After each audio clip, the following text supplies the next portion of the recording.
ایک سوال share market کے تعلق سے ہے کہ شیئر مارکیٹ میں ٹریڈنگ کرنا جائز ہے یا نہیں، اور شیئر مارکیٹ میں کوئی کمپنی جائز پروڈکٹس کی خرید و فروخت کرتی ہو تو کیا اس کمپنی سے شیئر خرید سکتے ہیں یا فروخت کر سکتے ہیں؟ دیکھیے، اگر شیئر کمپنی کوئی ناجائز کاروبار کرتی ہے تب تو کبھی بھی ناجائز ہے وہ اس میں شیئر لینا، مثلا شراب بیچنا، خنزیر بیچنا وغیرہ وغیرہ مسلمان کے لیے کبھی بھی حلال نہیں ہے، چاہے شیئر کے طور پر خریدے بیچیں یا نجی طور پر خریدے بیچیں، وہ تو کبھی حلال نہیں ہے۔ حلال ہونے کی اگر گنجائش ہو سکتی ہے تو اسی وقت ہو سکتی ہے جب کمپنی حلال کاروبار کرے، حرام کاروبار تو کبھی بھی حرام ہے۔ اور حلال کاروبار بھی، حلال چیزوں کا کاروبار بھی اگر شیئر کمپنی کرتی ہے تو تحقیق یہ ہے کہ وہ ناجائز ہے ہمارے مذہب اسلام کے نقطہ نظر سے۔ ہم اسے مختصراً آپ کو سمجھائیں گے۔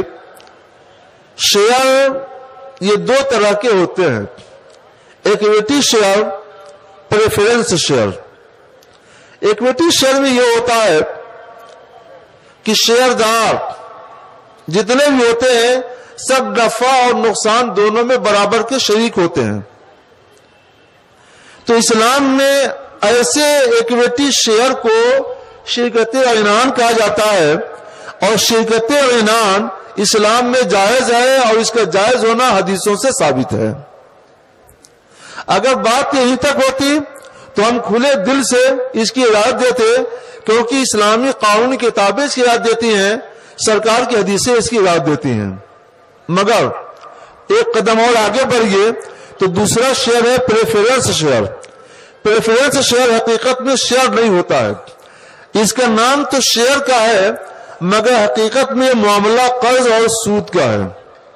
مثلا کسی شخص نے 10,000 روپے پریفرنس شیئر کے لیے دیے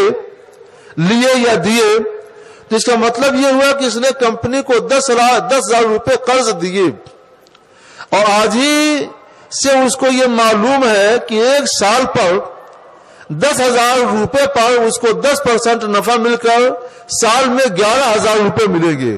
کمپنی کو نفع ہوگا تو بھی 11,000، نقصان ہوگا تو بھی 11,000، کمپنی ڈوب جائے گی تو بھی 11,000۔ تو یہ اس کے لیے نفع ہی نفع ہے، نقصان کبھی بھی اس کا نہیں ہے۔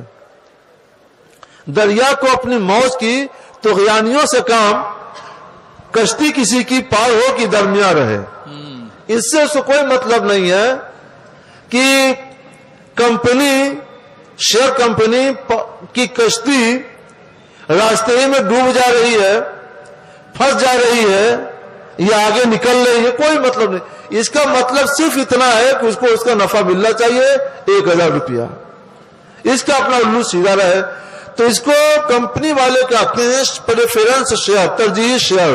حقیقت میں یہ شیئر نہیں ہے، حقیقت میں یہ کیا ہے، 10,000 روپے مثلا قرض دینا ہے اور اس 10,000 روپے پر 1,000 کے نفع کے ساتھ یا 1,000 کے سود کے ساتھ 11,000 روپے سال میں لینا ہے۔ تو یہ سود اور قرض کا معاملہ ہے جو حرام اور گناہ ہے، اسلام کبھی اس کی رات نہیں دیتا۔ قرآن نے اسی سود کو حرام میں قطعی قرار دیا ہے، اور سارے علماء اسلام اس سود کو حرام میں قطعی قرار دیتے ہیں، گناہ کبیرہ قرار دیتے ہیں، اور اس کی مذمت میں بہت سی حدیثیں آئی ہیں۔ اب تھوڑا سا آپ اس پر غور کریں کہ پریفرنس شیئر والوں سے یہ قرض کون لیتا ہے اور ان کو سود کون دیتا ہے۔ تو دیکھیے، جتنے شیئر ہولڈر ہوتے ہیں ایکویٹی شیئر کے، جتنے شیئر ہولڈر ہوتے ہیں وہی لوگ حقیقت میں کمپنی کے مالکان ہوتے ہیں، اور انہی کا نمائندہ قرض لیتا ہے، انہی کا نمائندہ سب سے پہلے حساب کر کے قرض ادا کر دیتا ہے نفع سے، اور قرض سے نفع کے ساتھ سود ادا کرتا ہے، اور سود ادا کرنے بعد جو بچتا ہے وہ ان مالکان کو ملتا ہے۔ تو اگر سے قرض لیتا ہے سارے ایکویٹی شیئر داروں کا نمائندہ، اور سود ادا کرتا ہے سارے ایکویٹی شیئر داروں کا نمائندہ، مگر ان کی اجازت سے لیتا ہے اور دیتا ہے، اور اسی نفع سے دیتا اور لیتا ہے جو نفع تجارت سے ان کے مال سے ہوا ہے۔ تو اس کا مطلب یہ ہوا کہ اگر 1 لاکھ لوگ شیئر اکویٹی شیئر والے ہیں تو سارے 1 لاکھ لوگوں نے وہ قرض لیا ہے اور ان سارے لوگوں نے وہ سود دیا ہے. تو چونکہ اکویٹی شیئر کے لیے اب ایک لازم ہو گیا ہے، ضروری ہو گیا ہے قرض لینا اور اس پر سود ادا کرنا.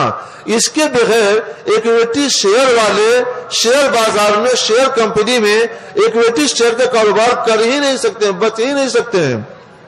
اس لیے اب اکویٹی شیئر لینا بھی حرام و گناہ ہے، جیسا کہ پریفرنس شیئر لینا حرام و گناہ ہے. اور مطلقاً کہا جاتا ہے کہ مسلمان شیئر کمپنی سے بچیں اور حلال کاروبار کو اپنائیں. حلال کاروبار اپنائیں گے تھوڑا نفع ہوگا، برکت بہت زیادہ ہوگی. سبحان اللہ. حرام کاروبار اپنائیں گے نفع بہت ہوگا اور ایک دن وہ ڈوب جائے گا، برکت کچھ نہیں ہوگی.